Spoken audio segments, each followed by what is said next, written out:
In questo momento abbiamo la conferma di Dalla Rosa, di Rucco, di Mantovani e di Bartolo, quindi le quattro maggiori forze politiche. La notizia è che ci saranno tutti gli invitati, sono loro i 4 candidati ufficiali: Otello Dalla Rosa, Fabio Mantovani, Francesco Rucco, Francesco Di Bartolo. 4 sedie ed un pubblico, quello di Vicenza, per il primo confronto aperto in vista delle amministrative del 10 giugno.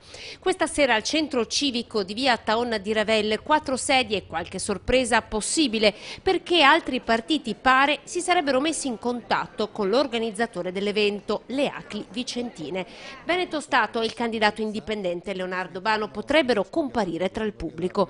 Intanto i Magnifici 4 sono sul palco, intervistati proprio sui temi del lavoro, del sociale, della fiscalità. Sicuramente le zone degradate della città, ma anche il sociale, piuttosto che la gestione del fenomeno migratorio.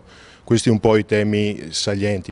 Ci saranno alcune domande prestabilite e poi lasceremo anche spazio per il dibattito con i cittadini. E su Vicenza, conferma il presidente ACLI, è necessaria la presa in carico di molte zone degradate confinate nelle periferie e una gestione anche più sicura del fenomeno migratorio che proprio nella città ha creato veri e propri ghetti. Ci sono zone della città dove forse la presenza delle forze dell'ordine, ma anche di altre figure come assistenti sociali e altri potrebbero essere utili, insomma, una riqualificazione generale del territorio. Adesso non faremo nomi per non volere in qualche maniera puntare il dito, l'importante è che la prossima amministrazione abbia a cuore tutte le parti delle città, dal centro alle periferie. L'occasione è servita, tutta la cittadinanza è invitata. Proprio sulla base di questo incontro le ACLI formuleranno un documento con delle proposte da presentare ai candidati.